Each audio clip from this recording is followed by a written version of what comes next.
Now, in a little under 2 hours' time, St Paul's Cathedral will hold its first ever iftar to mark the end of today's Ramadan fast for Muslims. Young people of all faiths and none will join the Bishop of London, the Chief Rabbi and the Mayor of London, who's fasting himself. Well, Asad Ahmed is in St Paul's and can tell us more. Asad.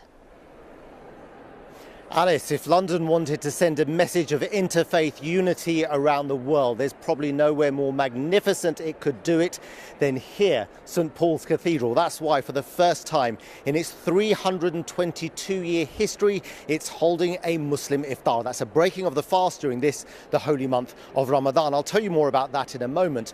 But first, there are some Muslims in South London who are trying to end the confusion as to when Ramadan actually begins by looking up at the skies. Miriam Francois has been speaking to them. Allahu Akbar, Allah. As the sun sets in South London, local Muslims have gathered to see whether the new moon, which marks the beginning of the Islamic month of Ramadan, can be spotted. What happens when you spot the new moon?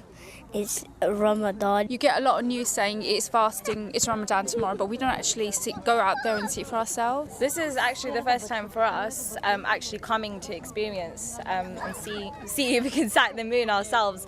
The Islamic calendar is based on lunar visibility, meaning you have to see the new moon with your naked eye. And that's what all of the people who are gathered here today are hoping to do. The only problem is the British weather isn't always playing ball. Now our problem is it's totally cloudy.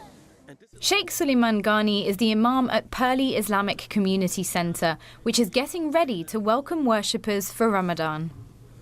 The main confusion is, do we follow local sighting or do we follow global sighting? He's been educating his community on how to identify the new crescent moon. It is the rays of the sun which falls on the moon, and that is what we're able to see. But the debate over the start of Ramadan isn't purely academic. If you want to take time off work, you don't know which day. We always end up doing it a day later, and then my brother is always at work. The weather may have thwarted the moon sighting on this occasion, but Muslims here are hopeful they can establish their own UK-based Islamic calendar in the future. Miriam Francois, BBC London News, Purley. Well, Ramadan has definitely begun, I can tell you that. And here at St Paul's, there are over 100 young people who have come to join the iftar. Hannah, first of all, you're Jewish. You're here in a cathedral to observe the iftar, which Muslims do. That sends a message out by itself, doesn't it?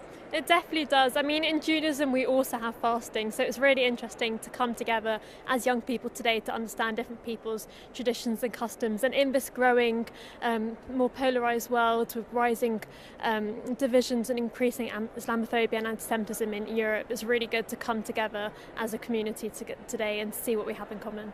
And Jack, you are of no faith, but you're here, you want to be a part of it.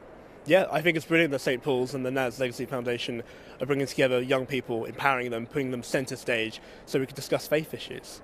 And Enab, you're a Muslim, one of a million here in London. What does it mean to you for St Paul's to open its doors for an iftar? It gives me so much strength. It makes me feel so empowered that we're here with different faith leaders, politicians, giving a message of strength and unity to the rest of the world. And Hardeep, you're here as a Sikh, a proud Sikh here, joining in too.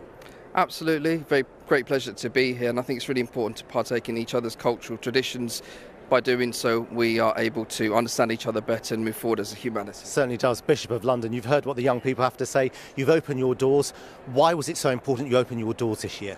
Well, everyone's welcome, but this represents London, people of all faith and of no faith, and it's just so important for us to understand what we have in common, but also celebrate our differences, and that's good for a cohesive London. And coming so close after what happened in Sri Lanka and New Zealand as well. Absolutely, it's so important that those of us of faith, when one faith is injured, we're all injured, and so therefore we're standing together with each other, but also saying that difference is important and we should celebrate it, it should not be feared. That's wonderful. Bishop and young people, thank you so much for your time. Well, the iftar, the breaking of the fast, takes place about 8:35, so the people here haven't got too long to wait, nor have the hundreds of thousands of Muslims across London. Back to you, Alice. Asad, enjoy the evening there. Thank you.